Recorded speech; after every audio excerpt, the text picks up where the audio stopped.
All right, we are on Siman Peites Sif Beis. Last week we talked about Sif Aleph, which is waiting between meat and milk. The 6 hours, 1 hour, 3 hours, all that stuff. Now it's going to be the opposite. Today we will talk about waiting between milk and meat. Is there an inyan to wait? What do you have to do in between? And what if it's aged cheese? So I want to split up the mechaber into two parts. The first part is what is necessary in order to go from dairy to meat. Forget about time. I'm not talking about time. Put time into part two. Part one is what is necessary. Do I have to rinse my mouth out? Do I have to eat something? Do I have to wash my hands? So what is necessary? So the mechaber begins, Achal gvina, if a person eats dairy, mutar le'echol achrav basar miyad. You do not have to wait. So start off that. Again, we'll talk about the details of aged cheese, all that stuff. Starts off the mechaber, time is not a factor. Now, Uvalvad, so what do you have to do? Shi'ayin yadav, you have to look at your hands.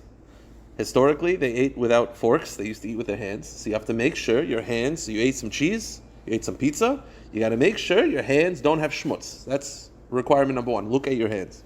So you have no dairy stuck to your fingers. And if it's at nighttime, so obviously nighttime I cannot check. So, where I can't look at night because it's dark, you have to wash your hands. So in other words, halacha number one that is required to go from dairy to meat, wash your hands. Or look at your hands or wash your hands. That's number one. Number two, you need what's called kinuach and then hadacha. Kinuach and hadacha. What's kinuach and hadacha? Kinuach hu sheyilois pas. Kinuach means to clean. It means eating something. Eat some bread. Eat something in between. So you had some chocolate. What do you got to do if you want to have a burger? So you got to wash your hands. Number two is you have to eat something. Eat something. Could be crackers. Could be some bread. Could be a pretzel. Eat something. And the premise is that the food, as you're eating it, will sort of wash away, like not with water, but it'll drag down your throat all the schmutz from the dairy. So the second thing you have to do is kinuach. You have to eat something. It could be anything. It doesn't have to be bread. Anything except chutz mekimcha. It can't be wheat. The tamri v'yaraka, or vegetables or dates, because those are very sticky. So on the contrary, yeah? That's good? Sorry. Oh, so kinuach is again to eat something. Again, it could be bread, it could be crackers. The only thing it cannot be is something very sticky. Like if you use caramel, that's not a good idea because that's not going to get rid of the dairy. That's just going to stick to it. So the examples... Oh, so vegetables are like smushy. They're smushy. Like cooked broccoli is going to smush around your mouth. And dates and also flour. Those are not good. Because they stick to the molars. They stick to the gums. They stick to the gums, not the molars. They stick to the gums, so they're not going to help. So it says the Ramah Pirish Makom Lamaylam Beis Habliya Karv L'Shinayim. It's above the teeth. It's the gums. So the point is, they stick to the gums. They're not going to clean. So you have to wash your hands.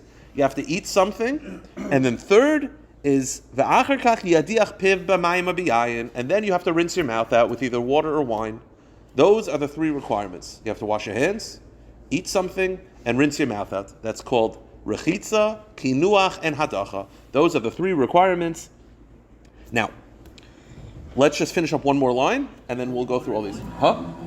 It says water or wine. The truth is it could be anything. The water and wine were the two most common beverages at the time. So you have to, so if you're going from dairy to meat, forget about the time. We'll put the time in a second. The one thing you have to do is wash your hands, because you have to make sure there's no schmutz on your hands. Number two is you have to eat something, and number three is you have to rinse your mouth out. Those are the three requirements that you have to do in order to go from dairy to solid, to meat. Now the Ramah, the Mechaber ends off, this is only if you're going from dairy to meat of behema or chaya. But if you're going to go chicken, you don't have to do anything. Okay. Now I can tell you practically, people are machmer about this. I'll just make this one point clear. Why would chicken be any different than meat? Right? Meat, you have to rinse your mouth out, you got to eat something, you got to wash your hands. But that's not required by chicken, so you're automatically programmed to think, because chicken's derabanan, right? Chicken's only derabanan, so they weren't as strict. But it says you have to wait, you have to do all these stages by behema and chaya. Chaya is also derabanan.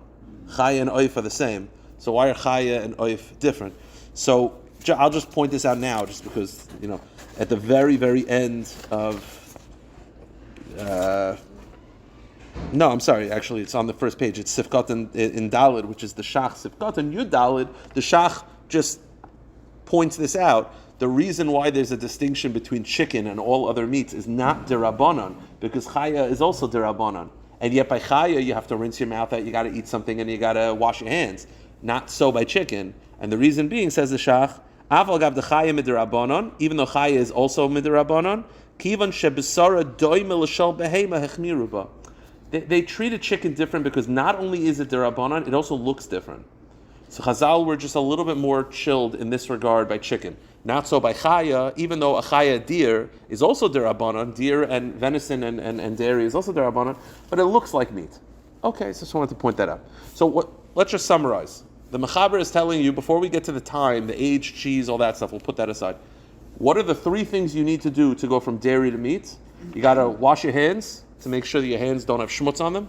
Number two is you got to eat something. And number three, you got to rinse your mouth out. People are not particular about these, but those are the three things you have to do.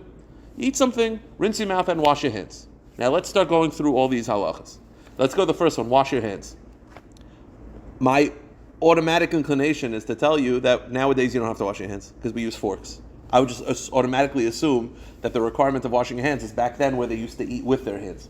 So if you look in the Pri Chadash, again, I'm working off the sheets like I always do, which is easier. The Pri Chadash, which is a commentary in the back of the Shulchan Aruch, the Pri Chadash actually says this. The Pri Chadash says, Mikol Makai Mistabra. It makes sense to me, says the Pri Chadash, Da'oichel b'magrefa, that if you're eating with a fork or some sort of tool, Bein bayoim bein malayla in sarch netila. You don't have to wash your hands at all, because what's the point of washing your hands? The whole point of washing your hands is to make sure your hands aren't clean, are not, don't have schmutz of cheese on them. You're eating with a fork, the hands are clean. So according to the Pri Chadash, this halacha of washing hands does not apply anymore, unless you're eating pizza, like with your hands. But if you're eating with a fork, it doesn't apply. Now, if you look at the Pischei Tshuva in Sifkat and Dalet, and this is why sometimes when you learn Pischei Tshuva, he was so succinct at times, you sort of lose the nuance. The Pischei Tshuva begins Ayin Beis Hey Tes, which is Ayin Ber Heitiv, B'Shem Pri Chadash. Stop. Now, what does that mean? That's the Pri Chadash we just quoted. He doesn't say what the Pri Chadash says, but he says, see the Pri Chadash, which is, you do not have to wash your hands nowadays because we use forks. But then says the Pischei Tshuva, Ube Pri Megadim Kasav, but the Pri Megadim says, Nochon Lahachmer B'Davar She'en Bo Torach. It is good to be machmer on something that is easy. In other words, while the Pri Chadash says you don't have to wash your hands nowadays because we don't use forks, says the Pri Megadim, wash your hands. It's easy and it's not a tircha, and it's a good thing to be machmer. Sometimes just being machmer, it's a good thing to be machmer. So why not? So it's a machlokas whether you have to wash your hands nowadays, and the Pri Megadim would say, why not wash your hands? Are you going to say it doesn't seem necessary? Okay. By the way, there are times where it is necessary, right? You eat pizza, it is necessary. So get in the habit of washing your hands. Checking the hands during the day or washing it at night. You're right. When I say washing it would be at night where you can't see it. You're right. Checking would be suffice. You're right. Yeah, true. So when they say washing, they also mean just inspecting. Inspecting it. If you can't inspect properly, wash. Okay. So whether that halacha still applies nowadays, we use forks and machlokes. Now, Yakut Yosef, just to end the discussion, just to put a bow on it, Yakut Yosef, Rav Yitzchak Yosef, Shlita, the chief rabbi. But by the way, you should know, Yakut Yosef, while it was written by Rav Avadia's son, Rav Avadia looked over every sifkat and agreed with every single thing. So Yakut Yosef is basically Rav Avadia. Yakut Yosef writes, Im achol gvina yidei mazlego kaf, if you ate cheese with a fork or a spoon, v'roya sheyadav yinakanias, and you realize your hands are clean because you didn't touch the food, the truth is you don't have to wash your hands because you can rely on the Pri Chadash. Bein bayom bein balayla. Amna haminik lahachmer lita yadayim. Gam im ochay de mazleg. It's good to wash your hands. If you use a fork, even if you use a fork, it's good to wash your hands. If you're in a situation where there's no sink, okay, fine, then you can be mako. But if there's a sink available, you should wash your hands. You should just know it's not exactly the same. But there was a Kabbalah going back to Rav Kiva Eger. Rav Kiva Eger had a grandson named Rab Leibel Eger. Rab Leibel Eger became a Chassidish Rebbe, the Torah's Emes, the Imrei Emes. Not the Imrei Emes of Ger, but the Imrei Emes, Yerusef called the Imrei Emes. He was a Talmud of the Kotzker. His father, Shlomo Eger, the Marshal in the back of the Gemara, and not that Marshal, the other Marshal, and on the commentary on the Shulchan Aruch, he was very upset that his son became a Chassidish Rebbe. It very, very bothered him. The story goes that he sat Shiva. That's what they say. I heard Rabbi Weinberger say he doesn't believe it. Respectfully, it's possible. He was very, very upset at the time. He mamish thought that he was going off the derech to become a Chassidish Yid. So the story goes that when he went to Kiv Eger to talk to Kiv Eger about this, Kiv Eger was older. He was sort of above this whole machlegas. So Kiv Eger said, "Does he wash his hands?" He says he washes it with more hidurim. He says then he's fine. He said that Rabbi says he has a Kabbalah that the first sign of someone teetering on religiosity level is how they wash their hands. As we said, if you wash Natil Sidayim stark, it's good. He said if you just do the whole quick, where it's just covering maybe, like, Yom Kippur style, it's not a good thing. It's okay. It's a good thing to remember. It's not exactly this. That has to do with Natil Sidayim, which is Takanas Chazal, Takanas Shlomo Melech, has to do with Amunas Chacham. Okay, enough for now. Fine. Now, Yeah, it's in it. It's just right after the Pesach Shuv. I didn't do a break because it's all one topic. So, okay. First thing is washing our hands or inspecting the hands. Does it apply nowadays? We've covered that. The second thing you have to do by dairy is kinuach and hadacha, which is eating something and then rinsing your mouth out. So the Shach points out in Sifkat and Yud Beis that although the Mechaber says eating and then rinsing your mouth out, it does not need to be in that order. Because hagoyis hamayminis b'shem maram ein tzarich ledachtek. It doesn't have to be that specific order. It doesn't have to be that order. Any order that you prefer. So that's the Shach just pointed out. Although the Mechaber says kinuach and then hadacha, it could be hadacha and then kinuach. It could be rinsing your mouth out, then eating something. Now, one quick point: when he says eating something, do you have to swallow the food, or can I chew and spit out food? I don't want to eat the pretzel. So can I just chew some pretzel and spit it out? The drinking is spitting out. You could also swallow the drinking, but the point is that eating, the kinuach, does that have to be swallowed, or can I spit that out? So the Pischei Tshuva and Sifkat and Hey addresses this. V'kasav apri toyar oy zayin hakinuach hu sheyiv ledafka. You have to swallow the food. Lo shelo yasu pilot. You can't just chew the food and spit it out. So the drinking is spitting out, but the food you have to eat. And he points it out, huh? So first of all, that's his point also. He says, Umiu lechachila b'lav hachi tzarech levloya. First of all, it's another problem. Spitting out food gets involved with shilas of brachas. It also gets involved of what you call baltashchis. So it's not a good thing anyway. So he says it's not relevant anyway. So you should eat the food and swallow it because then it avoids brachas issues. Now, this gets us to this shaila. Now, part of the difficulty with basar b'chalav at times, especially for people that are not going to shiurim weekly, is you just say one thing and then they get confused. They just assume it applies to Basar and then to Chalav and vice versa, as opposed to when you come here where everything's super clear and there's no confusion. The point is like this. We spoke about last time that to go from meat to milk, you need time. 6 hours, let's say, right? 1 hour, 6 hours, 3 hours, whatever the sheet is. But you also need, me'ikar hadin, you need to make a bracha achrona. Because the Gemara had said that to go from meat to milk, you need bein suda l'suda, which means you have to make a bracha achrona. If you're waiting, it's been 6 hours since you ate meat, you need to make a bracha achrona in order to eat dairy. That's meat to dairy. The question is, what about the opposite? Dairy to meat. Do you need a bracha achrona? I had a slice of cheese, I made a shahakal. So what I want to now have a steak. It's the same shahakal, right? So now I wash my hands. I ate something. I rinsed my mouth out. I did everything. Can I now go straight into the steak, or do I have to make a borei nefashos after the cheese? Now, by meat to dairy, you need that borei nefashos, that bracha achrona, to end it. Is there a need to have a bracha achrona between the dairy and the meat, vice versa? So the answer is maybe. It depends. So the Mishnah Berurah, I'll read it inside. The Mishnah Berurah says no. The Mishnah Berurah says there's no requirement. The Mishnah Berurah famously by the laws of Shavuos, that's why he says what people would do is they would wash, right? They would have shtei halechem within one suda. How do you do that? Shtei halechem, because you're not allowed to have the same bread for meat and for dairy. So the shtei halechem, which is brought on Shavuos, they would have that. So it says the Mishnah Berurah. What would they do? They would wash. They would have some dairy. Then they would wash their hands, eat something, rinse their mouth out, and then have meat in the same suda. No bracha achrona in between, no benching in between. Within one suda, have shtei halechem. That's the sheet of the Mishnah Berurah. But that's not so pashut. We paskin like the Mishnah Berurah. I think it's comfortable to say this, but it is a machlokas. I quoted from the Sefer Tosefes Halacha, which is the in the back of this Oz V'Hadar, they have a section called Tosefes Halacha. I felt it was easier to just put it from there as opposed to just piecing together my Mekaimis. They say over here like this: Misha achal gvina. If you have dairy, you have cheese, you have cereal, right? Uba la'achal acher kach basar, and then you want to eat meat. So what do you have to do? So the Tosefes Halacha just clarifies. Mizbar b'sif zeh, it's clear from the Mechaber, shetzarach lirchos yadav, you have to wash your hands, l'kaneach, you have to eat something, l'hadach piv, you have to rinse your mouth out. Those are the three things. No reference regarding waiting time that we haven't dealt with, which we'll deal with in a moment about aged cheese. Time is not referenced from the Mechaber, and no bracha achrona is mentioned. He never mentions you have to make a bracha achrona between the cheese and the steak. Achin hamtana zman begvin l'basar lehitzrichu Mechaber v'armaklal. And the Mechaber and Ramah do not mention a bracha achrona. And if the fact that they don't mention bracha achrona, there's a reason for that. Says the Tosefes Halacha. However, there's a Zohar. The Zohar writes, "Olam b'Zohar in Parshas Mishpatim, she'af ben gvina lebasit tzarich bracha achrona v'tadas man." The Zohar says you need a bracha achrona, and you need to wait.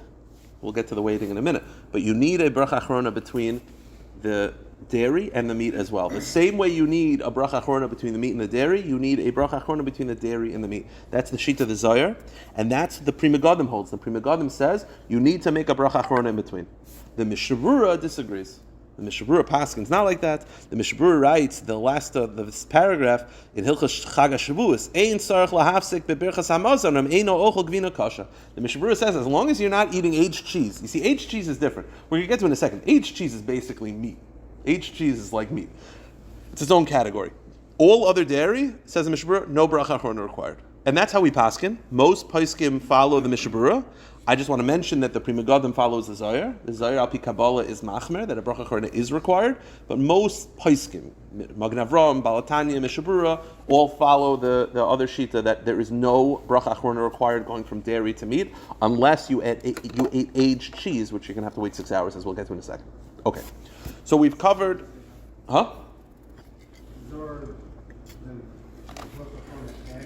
Yeah. Oh, so we'll get to that. That we're going to get to. The Zohar shita is you have to wait an hour. But the Zohar's shita, as we'll get to at the very end, is the Zohar had a machmer shita and a kula shita. He held an hour for all dairy. Age, non-age, hour. That was the Zohar shita. We'll get to whether that's brought down at all. I believe that it's something. It's something that's reckoned with by the modern day people a little bit. We'll get to that. So let's put time aside. The only thing that we've talked about is a bracha achrona, and the only one who says to make a bracha achrona is the Zohar and the Pri Megadim, but most poskim feel that no bracha achrona is required. So one shahakal to cover. Conceptually, now whether you have to make another shahakal, that's the laws of brachas. If you knew you were going to have steak, then yeah, no shahakal would be required either. If I have a piece of cheese and there's a steak there and I know I'm going to eat steak right away, then yeah, no bracha rishona and no bracha achrona would be required conceptually. Whether you need a bracha rishona, that's the laws of brachas. But the laws of bracha achrona, there's no need in order to separate dairy to meat. Now, let's talk about waiting though. So the Mechaber has not mentioned any requirement to wait by dairy to meat, age, no age, nothing. Comes the Ramah, v'yesh machmirim afilu b'basar acher gvina. The Ramah throws in a couple sheets. This is back to Aleph by the brackets, Hagah. This is about 7 lines in the sheets, but it's back to Sif Aleph. The Ramah says, yesh machmirim. First of all, the Ramah starts by saying, there are those that are machmir that you have to wait 6 hours by all dairy. All dairy. That's the first opinion.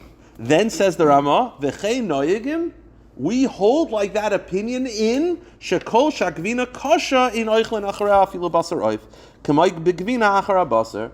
So we don't see. You have basically like there's the first opinion, no waiting at all. That's the Mechaber. Then the Ramah says some opinions say you have to wait 6 hours by all dairy, and we hold that way by aged cheese. Then the Ramah ends off v'yesh makilim, but some are makel even by aged cheese. In other words, you got some are machmer by all dairy, some are makel by all dairy. Some are machmer by all dairy 6 hours, some are makel all dairy no hours. We have this middle ground of aged cheese. V'yesh makilim, and there are those that are makel even by aged cheese not at all. And don't give them musar. But it's good to be machmer by aged cheese.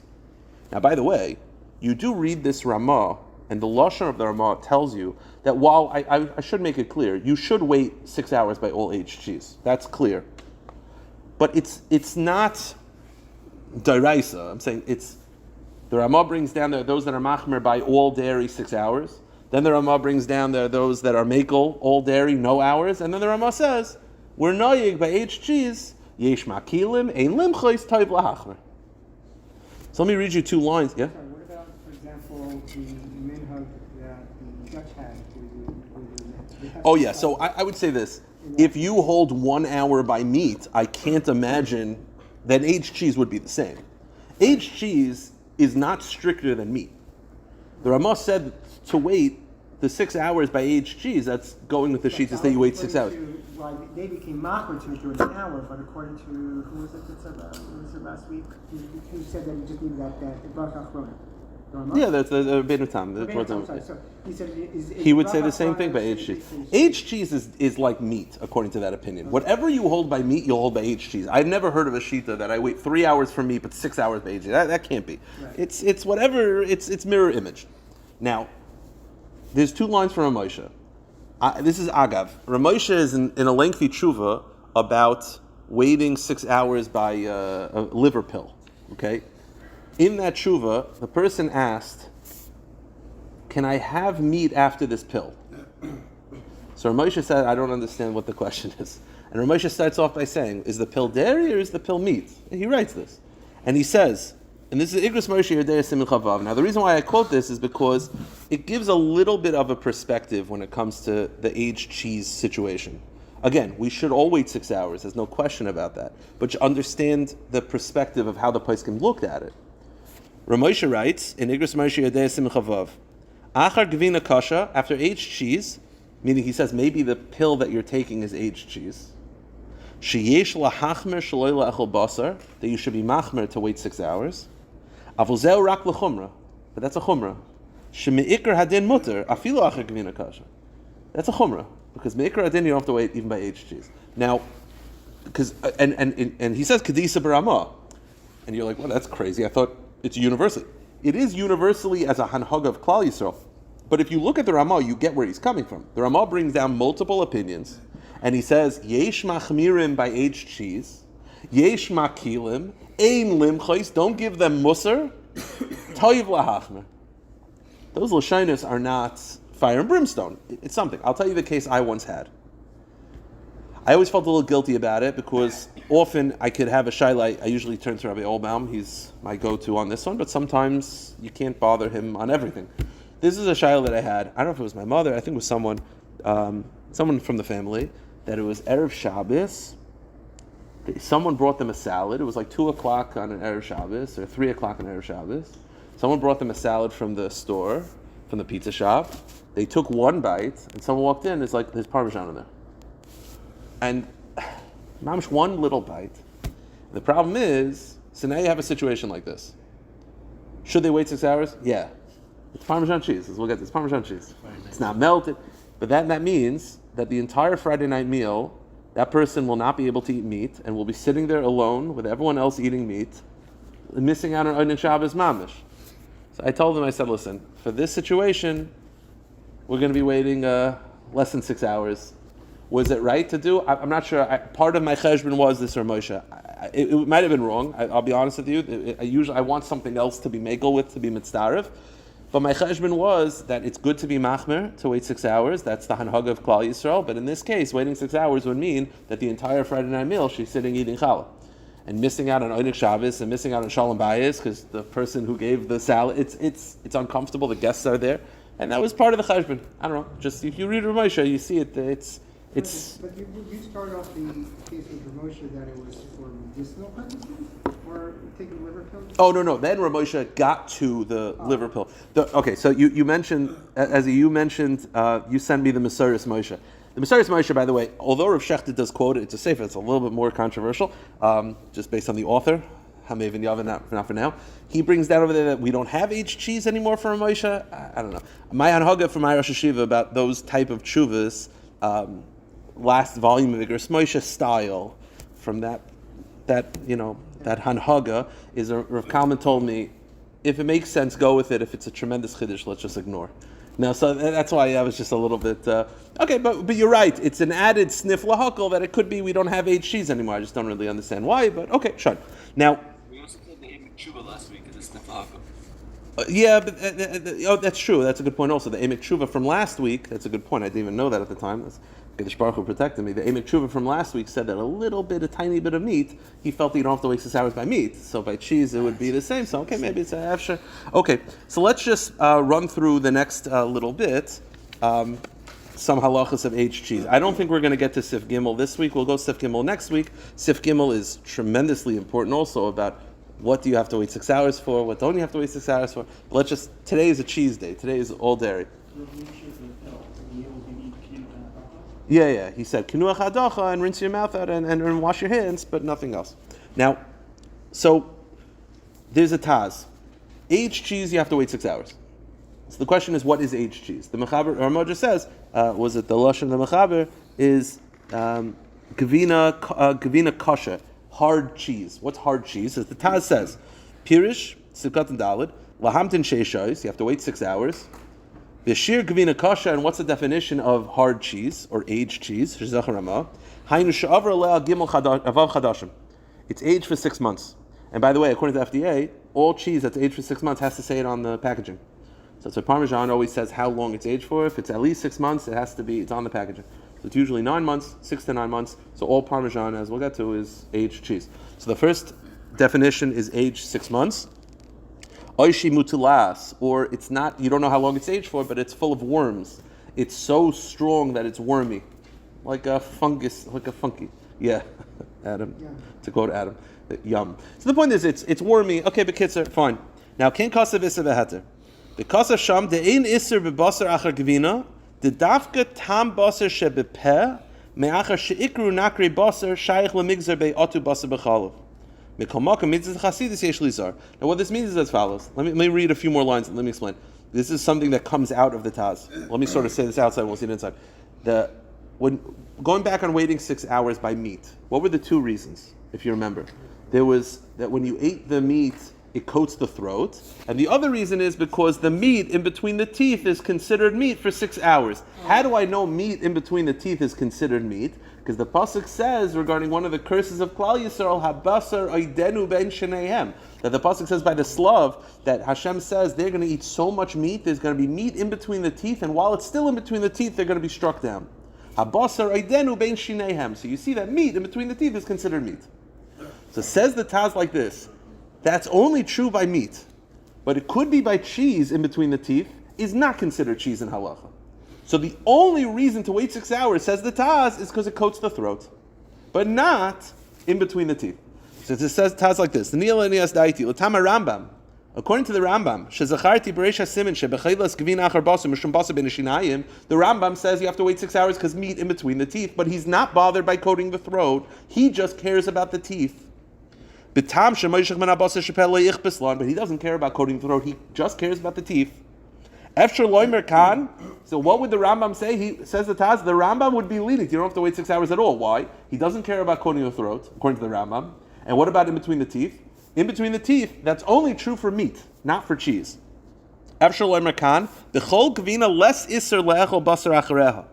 Why? Because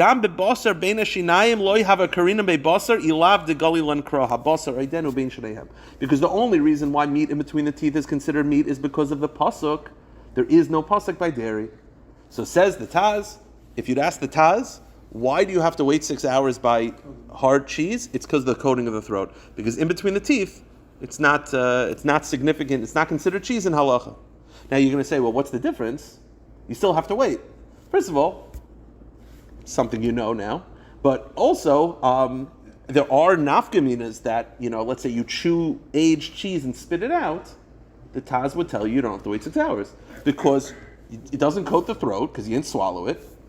In between the teeth is nothing from the Taz's perspective because he looks at it as the only reason why meat in between the teeth is considered meat is because the pasuk says so. There is no pasuk by dairy. Now, if you look in the next page, the Shach, the rest of the Taz I don't want to go through, but that was the main point of the Taz. The Shach has one line. Umin hastam, this is Sikat and Tesvav. You have to wait for aged cheese. Min hastam im hi yeshana vav chadashim chashiva kasha. If it's aged, you have to wait 6 hours. Stop. Now that Shach, I would have skipped over because it seems like it's added nothing. But look at the Sifsei Das. Now, just for the record, the Pri Megadim wrote a commentary on the commentaries of the Shulchan Aruch. He wrote it on all commentaries on all halakim of Igros Moshe, on Orach Chaim, Yeridea, Even Ezer, Chash Mishpat. His commentary on Yeridea, he has a commentary on the Shach and a commentary on the Taz. His commentary on the Taz's sefer is called Turei Zav. So his commentary on the Taz is Mishpitzos Zav, polishing the Zav. And he wrote a commentary on the Shach, which is Sifsei Kayin. His is Sifsei Das. So his Sifsei Das, which is his commentary on the Shach, he writes as follows: Ayin Shach, Deloy Ketaz. The Shach doesn't hold like the Taz. Mishum Tegvina Nami Mikri Gvina Bein Hashinayim. He looks at the Shach and he somehow sees in the Shach that he disagrees with the Taz. The Shach would tell you, I don't know a distinction. If there's 2 reasons to wait by meat, there's 2 reasons to wait by cheese. Adkan. The Shach doesn't believe in this in between the teeth. You have to wait by meat because it coats the throat and it's in between the teeth. You have to wait by aged cheese because it coats the throat and it's in between the teeth. Shine. That's it. The Shach doesn't get into this, and most poskim do not follow the Taz. They believe that both reasons apply. Okay. Just a quick thing. The list of aged cheeses, because people do ask, it's good to know. This is from the Sefer Kosher Kitchen. The 6-hour cheeses that are common are Asiago, cheddar, aged cheddar. Again, cheddar, if it's aged 6 months, it will say it on the packaging. So some cheddar is aged, some cheddar is not. The most common is Parmesan. Parmesan is gonna get you every time. If you're getting a shiloh of aged cheese, it's Parmesan. Unless you're eating Reggiano, Romano, or Swiss. I eat American cheese only. So it's like my gefilte fish is the only fish and American cheese is the only. I don't eat this stuff. So I don't. So the most common issue you're going to have is Parmesan, which leads us. We were saying like wormy cheese. I'm not eating wormy cheese. I'm saying like what about like blue cheese? Is that kosher? Yeah, they have kosher blue cheese for sure. I don't know. I don't know what it is. It's got to be one of it. I don't know. It can't. Feel like it's a type of cheese. It can't be its own category. I feel like it's one of these cheeses that turn blue. I think that's actually a bigger process. Parmesan melting and Oh, so we'll get to Asiago doesn't melt. No, it melts, but you see. Oh, so we're going to get to that. The most common heter that you're going to get with aged cheese is if it's melted in or if it's melted on. So you have Parmesan that's sprinkled on top. Now listen, if Parmesan is sprinkled on a salad, on a Caesar salad, you got to wait 6 hours. There's no heter, there's no heter, unless you have the fake heter I give. But there's no heter, it's tam, there's no heter. The most common shaila is you're eating a big ziti, you're eating a slice of pizza, and they sprinkle Parmesan on top. So the question is, it melts in. Does that make a difference? So I would say on the outset, no. Why would melting make a difference? So the Sefer Yad Yehuda, Sifkat and Lamed, the Yad Yehuda is a famous commentary on Basar B'chol and Tarubis. The Yad Yehuda writes as follows: Nira de legabi gvina kasha. When it comes to aged cheese, ein lahachmer b'zeh. You don't have to worry. Klal in that situation he was dealing with. B'chol inin degam nesracha idei bishul, because it's softened by cooking. It's softened by cooking, so you don't have to wait 6 hours. So the Yad Yehuda is telling us a big chiddush that if it's cooked and it's softened by cooking, you don't have to wait 6 hours. Now, what's the pshat? Well, what does it matter that it's cooked? Who cares? So, the Oil Yaakov quotes. It's the Badi HaShulchan, Rav Cohen. He theorizes as follows. He theorizes that the Yad Yehuda is lishitasei. The Yad Yehuda feels that the main concern by cheese is not like the Taz. It's the opposite. It's just in between the teeth. Right, the Taz said that in between the teeth is not the problem, it's coating the throat. The Yad Yehuda in another Sif Katan actually writes that the main problem is in between the teeth. So he says like this, it's clever. If the whole concern is in between the teeth, it's not going to get in between the teeth when it's cooked. But if the concern is coating the throat, Adarabba, cooking it makes it fattier, it releases more oils. So then it should be a major issue. The Yad Yehuda, Ein Badi HaShulchan, the Badi HaShulchan theorizes, Shekas the Shita Yad Yehuda, that the sheet of the Yad Yehuda to be makel when it's cooked, that you don't have to wait for aged cheese when it's cooked. That sheet of the Yad Yehuda, that kula, says Rav Cohen, it depends what the reason is. The Yad Yehuda atzmai, the Yad Yehuda l'shitasai held. It's because he held the main concern is in between the teeth, the opposite of what we said. So if the main concern is that there's going to be cheese in between your teeth, you get it, that when it's cooked, it's not going to get in between your teeth, because when it's cooked, it's not as hard. But says the Badi HaShulchan, if you're machmer like the other reason, which we all are, we take both reasons into concern, then what's the difference if it's cooked or not? So I can tell you like this, it's a good taina from Raphael Cohen, it's a good taina. I don't think he agrees, but I felt it was a good taina. We call it hard cheese, why the Asians drive hard? It's milk, it's already hard. Oh, okay. But again, I could argue, I get it. Yeah, you're right. That's where the Yad is coming from. The Yad is saying it's hard cheese, it's melted, it's not hard. But my argument would be is that the coating, whatever the structure of that cheese is, melting it. That's a soft cheese. That's a soft cheese. You don't want to shadow. I always looked at it as 8 cheese as more of like a Siman as opposed to Siba. Okay, I hear what you're saying. Okay, it's not crazy. He's saying that the component is that it's hard. Once it's melted, it's not melted and it's not hard anymore. Many poskim would argue, I don't know, if it's heavy enough that requires 6 hours, melting it is just going to make it fattier and oilier and more. Yeah. Okay, that's a good point. Yeah, it's a good point. So I'll tell you like this. I just wanted to quote one posik who's officially machmer, not like the Yad Yehuda, just to have it out there. The Avnei Yoshvei, Rav Pesach Feinhandler, Chelik Vav, Siman Sifkatan, Siman Kuf Yud Beis Anaf Gimel. He writes, "Ein shum makom lahakol bezeh, v'chein das goyin echad." This is something I figured out a long time ago. I found that afterwards. I spoke to his son actually. His son was actually collecting here once. He was going around collecting, whatever. He's a Haredi, Rav. He's collecting for his yeshiva. He says his name. He puts out papers. I said, Feinhandler. I said, in Hebrew, I said, Pesach Feinhandler. He said, that's my father. He was a very big Pesach. He lived in Netivot, and the Baba Sali would send all his family shilas to him. He was from Chicago. So anyway, he says, I think it's a problem. V'chein das goyin echad. And goyin echad agrees with me. He writes throughout his farm, goyin echad. It's known that goyin echad was Rav Elyashiv. He just never quoted him by name, but it was known that goyin echad was Rav Elyashiv. So Rav Elyashiv holds that you should not be mekel when it's melted. However, the Yad Yehuda holds that you could be mekel. The accepted psak is to follow the Yad Yehuda. It makes sense after reading the Ramah that the whole thing is a bit of a chumrah. So we're not going to be super machmer. Now, I will just say this. The OU documents, I have that there's a sefer that they came out with a lot of the psakim from Rebelsky in the OU documents, and it says like this. Rebelsky said that the ruling of Yad Yehuda, that one isn't required to wait 6 hours to eat meat after eating hard cheese that was A, softened, and B, somewhat mixed into other food, is the accepted practice. So it has to be melted and somewhat mixed in. According to the above, one would have to wait 6 hours after Caesar salad made with Parmesan cheese, since the cheese isn't softened.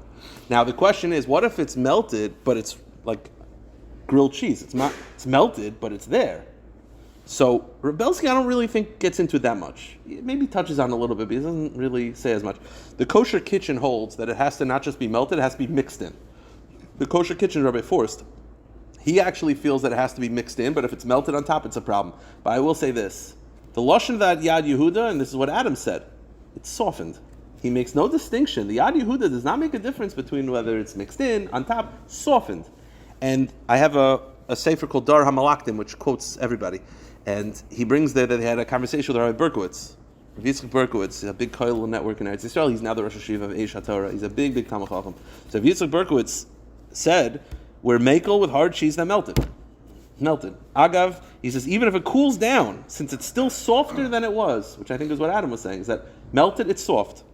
The issue is if it melts, regardless of whether or not it's technically called bishul, even a kli shlishi would suffice if it physically melts the cheese that's sprinkled on top. So Berkowitz does not care about mixed in. He just says melted is melted. Correct. So yeah, according to Rav Berkowitz, if you were to melt hard cheese and then just eat it, I don't think you'd have to wait 6 hours. Other poskim might be a little more strict, but and the lashon of the Yad Yehuda, if you're taking, he's the source of it all. It all started with the Yad Yehuda. The Yad Yehuda's lashon is nisrachich. It's softened. I don't think you need much more than that. Just to finish up, I want to do. I don't know. I don't know. And maybe he felt that it's like a poshut thing that's Rebelsky. Even Rebelsky, by the way, he says it's somewhat mixed in. Somewhat mixed in. You're right. Rebelsky would say that if it's just a block of aged cheese that you melted, you wouldn't have to. But he says somewhat mixed in. The kosher kitchen takes it a step further. So just to review, if it's melted, the Yad Yehuda's mekel. The question is, if it's melted on top and not mixed in, the kosher kitchen and Rebelsky seem to be machmer, or Berkowitz seems to be mekel, and the lashon of the Yad Yehuda is nisrachech. That means softened. He doesn't mention anything else. There is no other Yad Yehuda, by the way. That is the Yad Yehuda. That is the line that everyone quotes. Just to finish up, now, is there a need for Sfardim to wait 6 hours?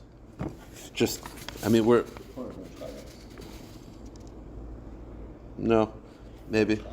I don't think so. You saw the Ben Ish Chai? I didn't see the Ben Ish Chai. 1 hour per month? Oh, okay. I thought 1 hour. I got confused. So okay. It could be, but this is. Anyone else Friday here? Are you the only Friday here? Really? I forget. He's so Chabad. I thought the Chabad subsumed it. It's Russian. Okay, it's not Sephardi. Okay, whatever. The kids are. So this is a broader shiloh that I'm not going to get into. But Rav Avadia, if you know, there's always been two schools of thought going back to the Beis Yosef, the Shulchan Aruch. I know it's late. I'll just finish up. I'm sorry, it's a little bit longer than normal. The Beis Yosef was the Rav in Tzfat, and there was a young rabbi, the Arizal, who did not reveal himself until the Beis Yosef died, and that's why most Hanhagas of the Arizal were only revealed afterwards. And there was a famous shaila of what would happen if the Beis Yosef were to know what the Arizal had said, which is Kabbalah against halacha. Would he be mevatel his das? The Chida and the Ben Ish Chai said yes, he would have. And therefore, the Chida and the Ben Ish Chai always hold that if there's Kabbalah against halacha, against the Shulchan Aruch, they go Arizal, they go Kabbalah. Rav Avadia Yosef felt very strongly, no. He was machzer atar leyoshna, that means to put the crown back on. It wasn't just because Ashkenazim were racist against Sephardim, that was part of it. But no, seriously, it was a big problem. That when Rav Avadia came into the scene, the Sephardim were always looked at much lower, and he brought back the glory of Sephardim. But it was more specifically, he brought back the psak to follow the Shulchan Aruch. The Shulchan Aruch makes no reference of 6 hours. No reference. It's all the Ramah. All of this has been the Ramah. And therefore, in the Halacha Brura, which is of David Yosef, he writes, Minig has-Sephardim be'eretz Yisrael, l'hakil ba'achilas basar achagvina, afilu b'osasudo b'zachar zamiyad, afilu agvina kasha. Even if it's hard cheese, no need to wait 6 hours. Which, again, it's not shocking that the Ben Ish Chai would say that. I obviously trust you. That would be because the Ben Ish Chai is maybe more inclined because the Zohar said to wait, whatever. But if you're going to go straight Rav Avadia Yosef, straight Shulchan Aruch, that's no waiting 6 hours by Sephardim. Now, just to finish up, the Zohar had a separate shita. I'll mention the Zohar shita and then we'll end with this. When it comes to waiting, if you'd ask me, I would say very simply, aged cheese wait 6 hours, no aged cheese, nothing. The Zohar had a separate shita. The Zohar shita is all dairy, you should wait an hour. All dairy. Age, not age, milk, an hour for everything. He says, shaita chada. 1 hour, you have to separate. The Shach quotes this in Sivkat and Tazayin, we'll end with this. The Kasav b'sefer mitzaref l'chachma. The Sefer Mitzarech L'Chachma says, "Dilfi mashin is bar b'sif alech.